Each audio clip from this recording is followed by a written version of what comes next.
Indonesia pernah diguncang oleh kasus-kasus pembunuhan yang begitu mengerikan. Korbannya ditemukan tewas secara misterius. Bukti demi bukti sempat bermunculan. Nama pelaku bahkan pernah diduga. Tapi sampai hari ini, siapa pembunuh sebenarnya masih jadi misteri. Dari seorang mahasiswi yang dibunuh di kamar kosnya tanpa sidik jari, siswi SMK yang ditusuk di gang sempit dan terekam CCTV, ada ibu muda yang ditemukan dalam karung di sebuah kebun jagung, dan ada seorang pengacara yang ditembak di depan banyak orang. Semua kasus ini meninggalkan satu pertanyaan besar. Apakah keadilan benar-benar masih hidup di Indonesia?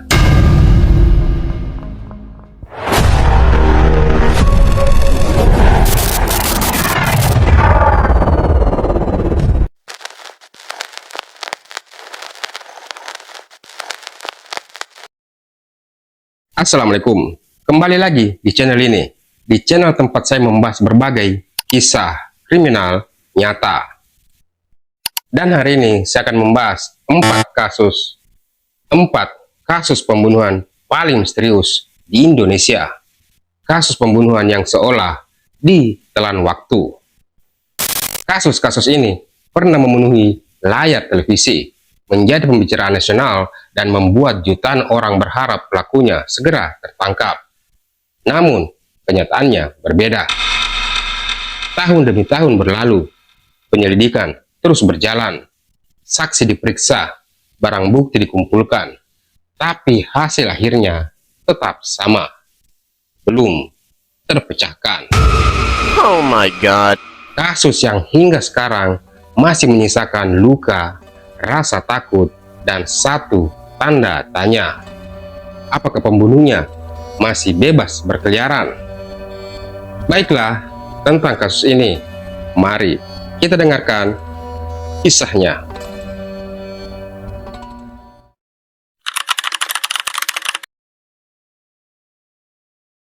Kasus yang pertama, pembunuhan seorang mahasiswi dari Universitas Esa Unggul bernama Tri Aryani Puspo Arum.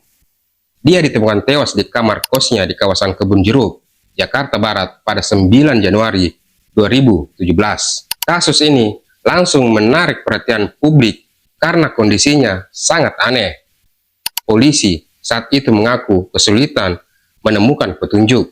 Bahkan disebutkan bahwa sidik jari di lokasi kejadian seperti sengaja dihilangkan.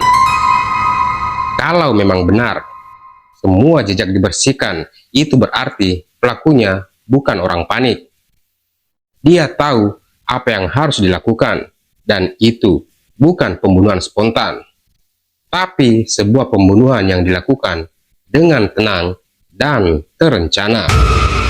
Tapi sampai sekarang, publik tidak pernah benar-benar mendapat penjelasan detail siapa pelaku sebenarnya. Dan yang membuat kasus ini terasa ironis, nama Puspo Arum bahkan sempat disebut polisi sebagai contoh kasus pembunuhan yang sulit diungkap. Artinya, bahkan aparat sendiri mengakui ada kasus yang mereka belum mampu pecahkan, dan di titik ini muncul pertanyaan. Kalau sebuah kasus pembunuhan di ibu kota saja bisa lambat bertahun-tahun, bagaimana dengan kasus-kasus di daerah yang sorotannya lebih kecil? Kadang masyarakat kita cuma diberi kalimat masih dalam penyelidikan, tapi penyelidikannya sendiri terasa berjalan di tempat. Bagaimana mungkin kasus pembunuhan di kamar kos dengan korban dan lingkungan yang relatif terbatas tidak menghasilkan tersangka selama hampir 1 dekade?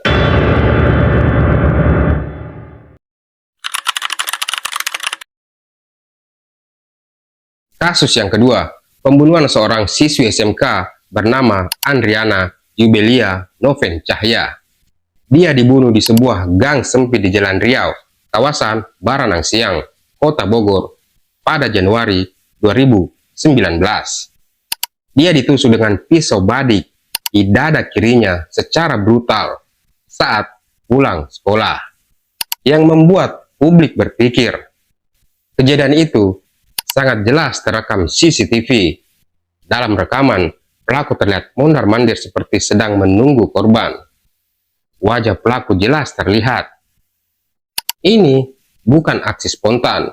Ini terlihat seperti pembunuhan yang sudah direncanakan. Bahkan, polisi pernah menyebut pelaku diduga sudah mengintai korban selama beberapa hari. Dan yang lebih aneh lagi, polisi sempat mengarah ke seseorang berinisial S yang disebut punya hubungan dekat dengan korban. Namun, sampai hari ini tidak ada penetapan pelaku yang benar-benar final. Kasusnya terus dibuka ulang, olah TKP diulang, saksi diperiksa ulang, tapi hasil akhirnya masih nihil.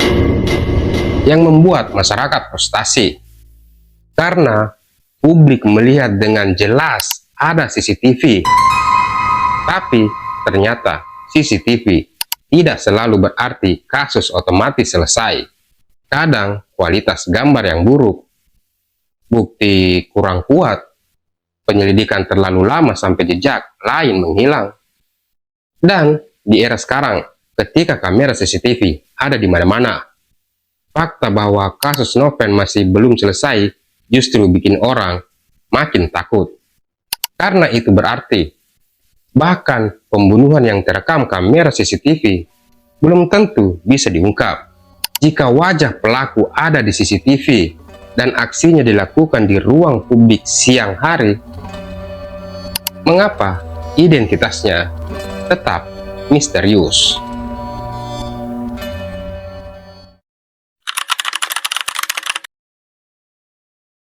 Kasus yang ketiga terjadi di desa Raja Basa Lama, Lampung Timur pada 17 Juli 2024. Seorang ibu muda bernama Rias Nureni ditemukan tewas terbungkus karung di kebun jagung milik warga.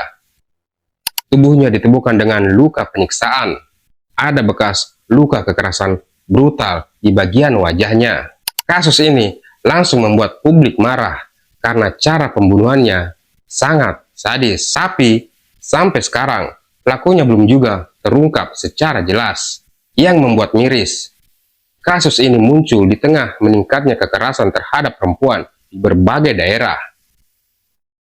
Dan seringkali perhatian publik cepat hilang. Awalnya viral, lalu seminggu kemudian muncul kasus baru, lalu publik lupa. Padahal keluarga korban belum mendapatkan keadilan. Tidak ada penjelasan terbuka mengenai ini. Hasil otopsi detail, dugaan motif, lingkaran pergaulan korban, ataupun dugaan pelaku terdekat. Lokasi pembuangan jasad di kebun jagung menimbulkan dugaan bahwa pelaku mengenal area tersebut. Namun, arah penyelidikan terkait itu tidak pernah dijelaskan secara detail ke ruang publik. Kadang kita terlalu fokus pada viralnya sebuah kasus, bukan penyelesaiannya. Kita ramai saat foto korban tersebar, ramai saat tagar naik, tapi setelah itu, sepi. Dan itu yang paling menguntungkan bagi pelaku. Karena ketika publik lupa, tekanan terhadap pengusutan kasus juga ikut turun dan mungkin menghilang. Kenapa kasus dengan indikasi pembunuhan terencana dan pembuangan mayat justru berjalan sangat lambat tanpa perkembangan signifikan?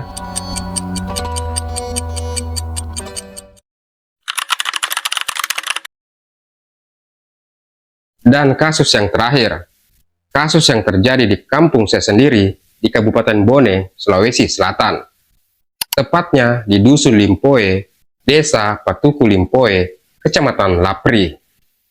Yang terjadi pada malam tahun baru, 31 Desember tahun 2024. Kasus ini berbeda dari kasus-kasus yang barusan saya bahas. Karena korbannya bukan warga biasa, tapi seorang pengacara. Orang yang pekerjaannya justru dekat dengan hukum. Namanya Rudi Esgani. Dia ditembak oleh orang tak dikenal saat sedang makan malam bersama keluarganya di teras rumahnya sendiri. Kasus ini langsung memancing perhatian karena korban adalah seorang advokat. Artinya, publik otomatis bertanya, apakah ini pembunuhan biasa? Atau ada kaitannya dengan pekerjaan korban? Pertanyaan itu muncul karena profesi pengacara sering bersinggungan dengan konflik, sengketa, dan kasus hukum yang besar. Yang membuat masyarakat khawatir adalah fakta bahwa penembakan seperti itu terasa sangat berani karena dilakukan secara terang-terangan, dan sampai sekarang kasus ini masih menyisakan banyak tanda tanya di publik. Kalau seorang pengacara saja bisa ditembak dan kasusnya belum benar-benar tenang, maka rasa aman masyarakat tentu ikut terganggu, karena hukum seharusnya memberi perlindungan, bukan justru menghadirkan rasa takut. Dan disinilah pentingnya transparansi penyelidikan, karena ketika informasi terlalu minim, publik mulai membangun spekulasi sendiri, dan biasanya ini jauh lebih berbahaya.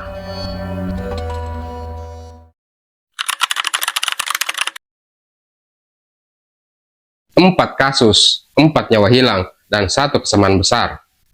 Semuanya belum benar-benar selesai. Ada beberapa pola yang terus muncul dalam beberapa kasus ini. CCTV ada, tapi tidak efektif mengungkap pelaku. Bukti forensik minim atau dianggap hilang. Polisi berkali-kali menyebut sudah mengantongi petunjuk, tetapi tanpa hasil akhir. Informasi perkembangan kasus sangat tertutup, dan tekanan publik meningkat justru ketika kasus mulai dingin.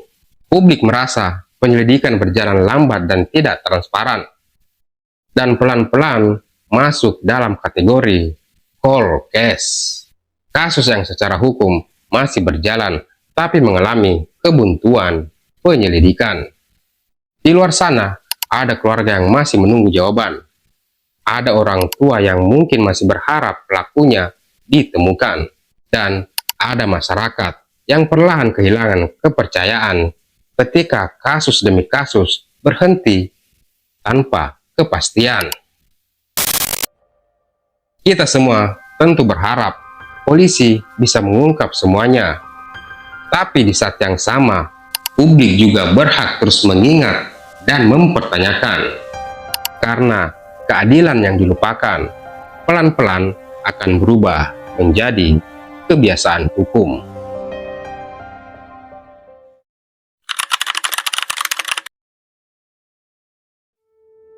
Ada sesuatu yang mengerikan dari kasus-kasus pembunuhan yang tidak pernah selesai.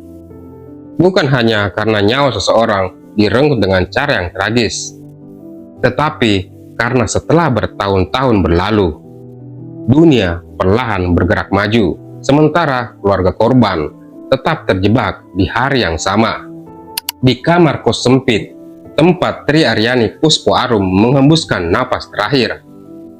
Di jalan kecil tempat Andriana Yubelia Noven Cahaya diserang saat pulang sekolah. Di kebun jagung tempat jasad Rias Nureni dibuang seperti tidak berharga.